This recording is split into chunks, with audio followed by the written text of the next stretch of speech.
Hello friends, today we have discussed the topic about CSS.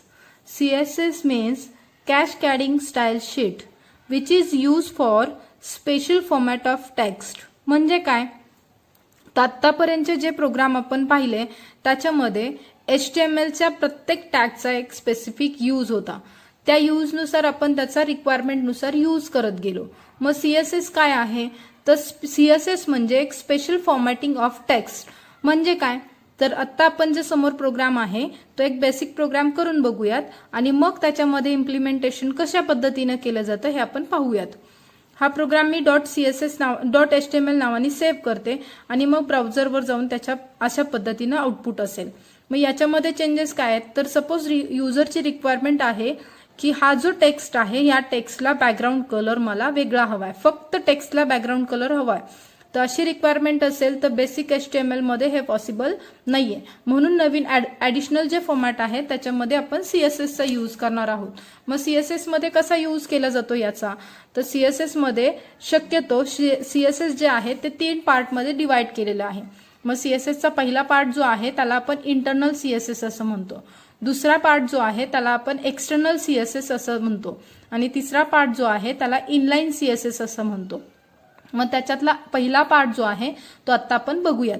याच्यामध्ये काय केलं जातं? त्या पहिल्या पार्टमध्ये काय केलं जातं? तर पहिल्या पार्टमध्ये जे CSS लिहिलं जातं ते एका वेगळ्या फॉर्मॅटमध्ये लिहिलं जातं. मग त्याच्यासाठी कोणता टॅग वापरला जातो? तर त्याच्यासाठी स्टाईल हा टॅग वापरला जातो. स्टाईल हा टॅग आपल्याला हेड पोर्शन मध्ये लिहायचा आहे. याच्या आधी आपण हेड पोर्शन मध्ये काहीही लिहित नव्हतो, पण आता आपल्याला स्टाईल टॅग म्हणजे जे CSS आपण यूज करणार आहोत ते CSS आपल्याला बेसिकली हेड टॅगच्या पोर्शन मध्येच लिहायचं आहे. मग मी इथं स्टाईल हा टॅग लिहिला. त्याच्यानंतर स्टाईल टॅगला क्लोजिंग टॅग असतो म्हणून मी ह्याचा क्लोजिंग टॅग लिहिला. त्याच्यामध्ये आपल्याला सिलेक्टर्स घ्यायचे. सिलेक्टर्स कसा लिहिला जातो? सिलेक्टर म्हणजे काय? तर सिलेक्टर म्हणजे एक बेसिक कोणताही टॅग जे आपण बेसिक टॅग वापरतो, फिजिकल टॅग वापरतो, त्याच्यामधला कोणताही टॅग ऍज अ सिलेक्टर म्हणून तुम्ही यूज करू शकता. मी सपोज इथं यूज केला बी टॅग. मग सिलेक्टर लिहिल्यानंतर लगेचच त्याचे कर्ली ब्रॅकेट ओपन करायचे असतात आणि प्रॉपर्टीज आणि व्हॅल्यूज लिहायचे असतात. मग प्रॉपर्टी आणि व्हॅल्यू म्हणजे काय? तर सपोज बी ह्या टॅग मध्ये आपण कोणकोणते ऍट्रिब्यूट घेऊ शकतो ते ऍट्रिब्यूट आपल्याला ऍज अ प्रॉपर्टी आणि व्हॅल्यू म्हणून घ्यावे लागतात. मग याच्यामध्ये मी लिहिते सपोज बॅकग्राऊंड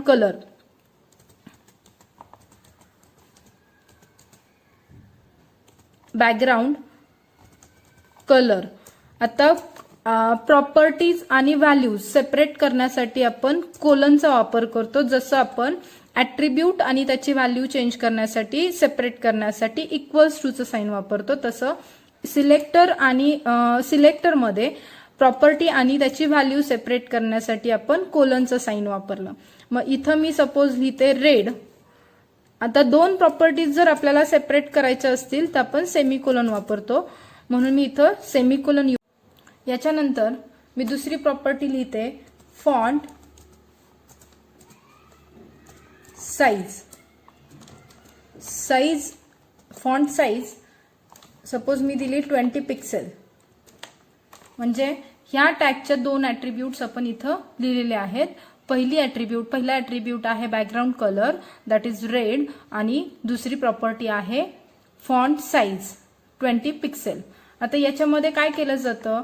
तर याच्यामध्ये जे तुम्ही फॉन्ट टॅग लिहिणार आहे किंवा याच्यामध्ये जे तुम्ही प्रॉपर्टीज आणि व्हॅल्यूज लिहिलेले आहेत त्या व्हॅल्यू कोणत्या टॅगला अप्लाय केल्या जातील?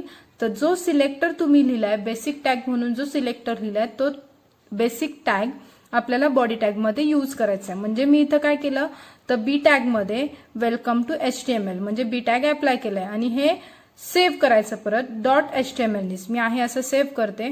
परत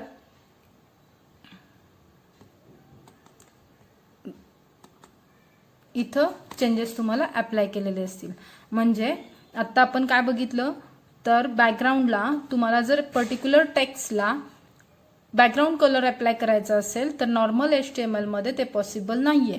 म्हणून आपण त्याच्यामध्ये ऍडिशनल जे CSS आहे कॅस्केडिंग स्टाईल शीट आहे म्हणजे स्पेशल फॉर्मॅटिंग ऑफ टेक्स्ट त्याच्यामधला पहिला पॉइंट बघितला दॅट इज इंटरनल CSS. मग इंटरनल CSS का म्हणून म्हणतो याला? तर इंटरनल CSS ची डेफिनेशनच अशी आहे की तुम्ही इंटरनल CSS म्हणजे सिंपल प्रोग्राममध्ये तुम्ही CSS चा यूज करून एक स्पेशल फॉर्मॅट, टेक्स्टला एक स्पेशल फॉर्मॅट तुम्ही अप्लाय करू शकता. म्हणजे मी काय केलं, हेड टॅगमध्ये स्टाईल हा टॅग वापरला.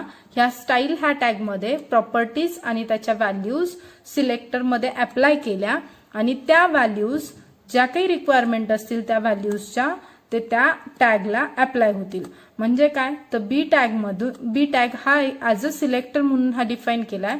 त्याची डिक्लेरेशनमध्ये मी बॅकग्राऊंड कलर रेड दिलाय आणि त्याची फॉन्ट साईज 20 पिक्सेल दिली आहे आणि बॉडी टॅगमध्ये मी फक्त बी टॅग अप्लाय केलाय.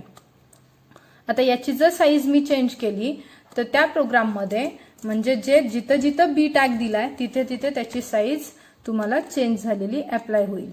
सेव्ह करते आणि फक्त ब्राउझर वर जाऊन रिफ्रेश करते. म्हणजे याचे डेफिनेशन काय झाली, तर हा प्रोग्राम आपण कशासाठी यूज करू शकतो, तर वेबसाईटमध्ये जर तुम्हाला स्पेशल फॉर्मॅटिंग करायचं असेल एखाद्या टेक्स्टला तर आपण CSS चा यूज करून स्पेशल फॉर्मॅटिंग फक्त त्या पर्टिक्युलर टेक्स्टला देऊ शकतो.